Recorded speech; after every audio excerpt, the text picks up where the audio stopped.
Hi, my name is John VB, and today it's Techie Topic Tuesday, and we'll be discussing if I want to create my personal brand, do I need my own website? If so, where do I start? Wait, Techie what? Yeah, you heard me right. Yeah, well, last time I talked about life's challenges. Today I'm talking about tech. Does that seem a bit random, you may think? Well, not really. Let me explain. As I said in my last video as well, I became a certified life coach. And as a certified life coach, I want to help people who want to improve their life. And there are two ways that people generally want to improve their life.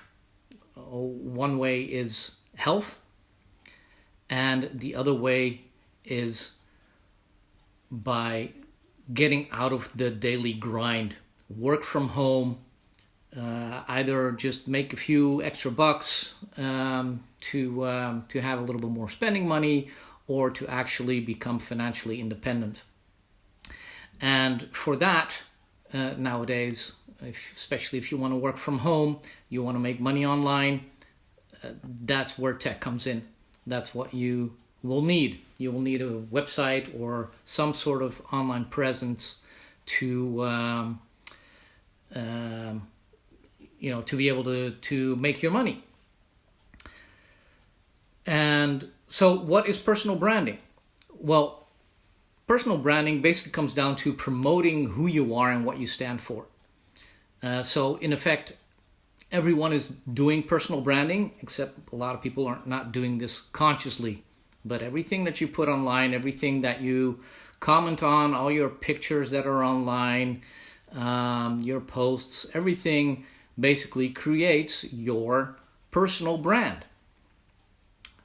But a lot of people are becoming more conscious of that today, and they really want to focus on the personal branding and what it is that people think of them, what it is that what it is that they stand for. They want to make that more obvious and send out a clear message. So can't I just use social media for that? I mean, you've got so many platforms out there which already has a lot of information about you that you can use. Why would I even need a website? Why can't I just use my social media platforms like Facebook and LinkedIn and TikTok, Instagram, whatever, YouTube? Why can't I just rely on those services to build my brand? And yes, you can, and you definitely should be using social platforms to build your personal brand. But there's a little secret that I want to tell you. It's kind of dangerous to depend solely on these social platforms because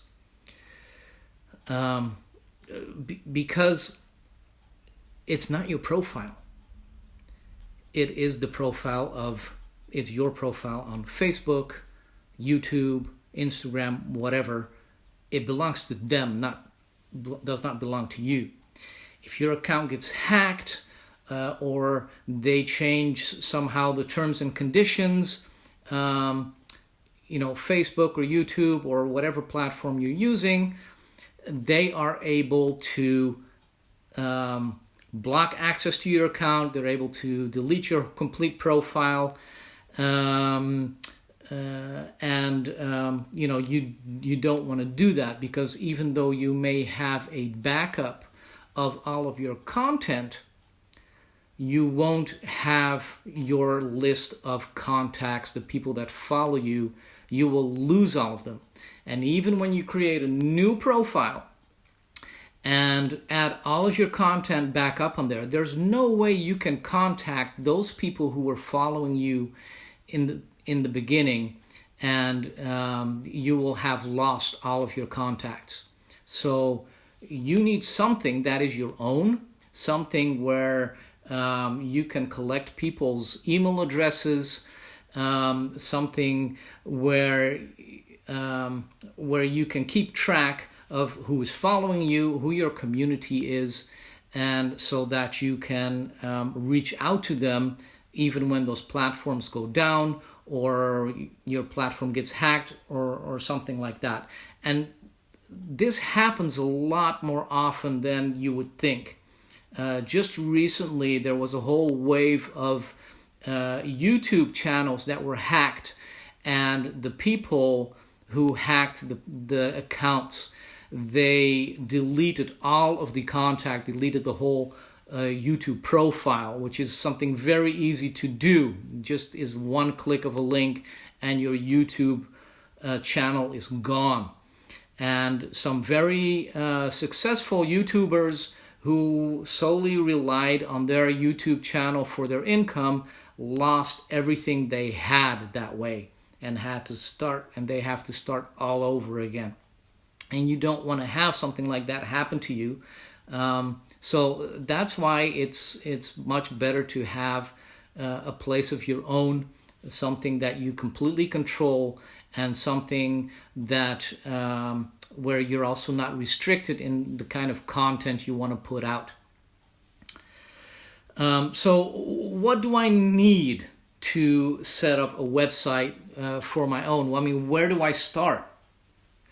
Well, there are three major things that you would need to have your own website to run your own thing, and that is, first of all, is you need a domain name.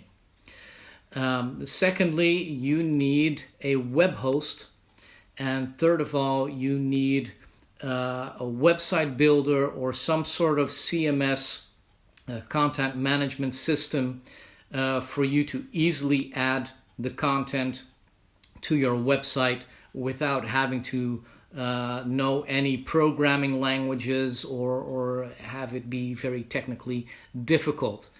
A lot of these CMS systems nowadays, you can do just about anything you can do. If you know how to work Facebook or any other social media programs, you're able to build a website as well. So let's go into those 3 points a little bit more deeply. A domain name. What is a domain name? The domain name is, for example, for Facebook, it's facebook.com. The .com is the top level domain. There are a whole bunch of different ones like that. And the key point is that a domain name has to be unique. There can only be one domain name. Can only be used once by one person. So, if my name was John Smith and I wanted to register johnsmith.com, only one John Smith in the whole world would be able to register that name. So if you try to register that, you'll probably find that it's already registered, and then you have to choose something else. Now, you can say, well, then I'll just choose johnsmith.net or .info or .me, or I'll try john-smith.com. There are many different variations that you can try, but you need to be very careful with that as well. If this John Smith, who registered the domain name and has his website up and running, is doing something very similar to what you want to do with your website, then it's dangerous to register john-smith.com, because johnsmith.com, the .com, is always going to be the first go-to domain name that people will try when they want to find your website. So if the John Smith who has his website up is doing something very similar to you, people can get confused, think it's you, and especially if you want to monetize your website, you will be sending a lot of your prospects to a competitor of yours, and you want to avoid that at all costs. So, if you can't use your own name, you want to create a different brand name around you. You can do that, and make sure that you don't do something that is too similar to somebody else, and that you don't create confusion for your visitors, the people that are following you. Now, when it comes to web hosts, there are a lot of web hosts out there. There are a lot of different types of web host packages, and some of them are very, very, very cheap. There are some web hosts that will offer a shared host package for just a couple dollars per month, if you pay for a whole year or 2 or 3 years in advance.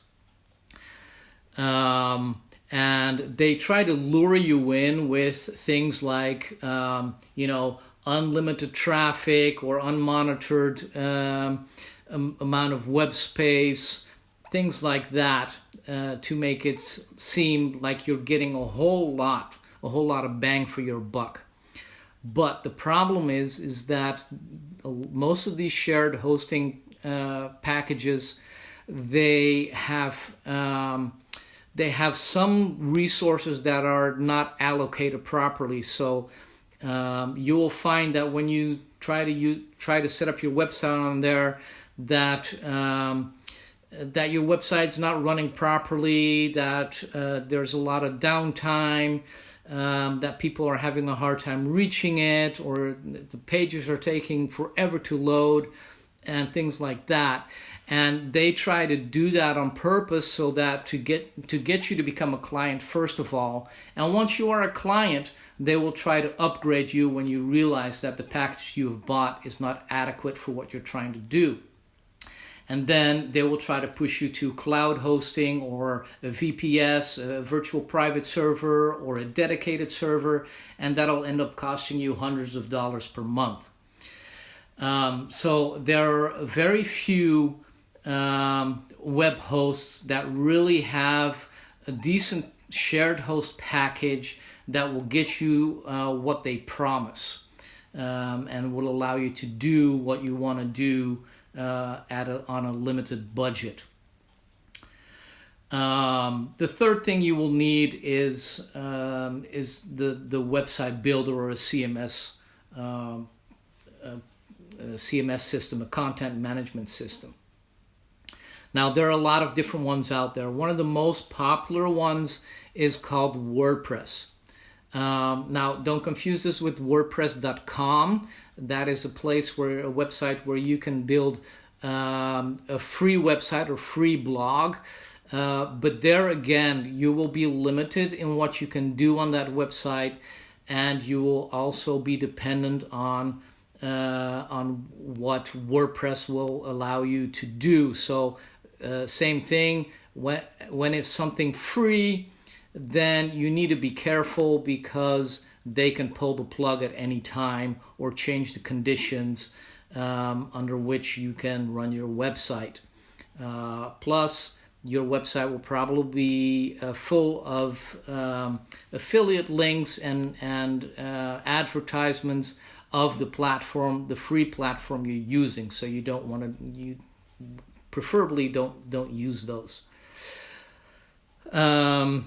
So these systems are set up which are very easy to use. Even in your web hosting environment, you can usually get it installed with a few clicks without having to do any technical things like creating a database and things like that.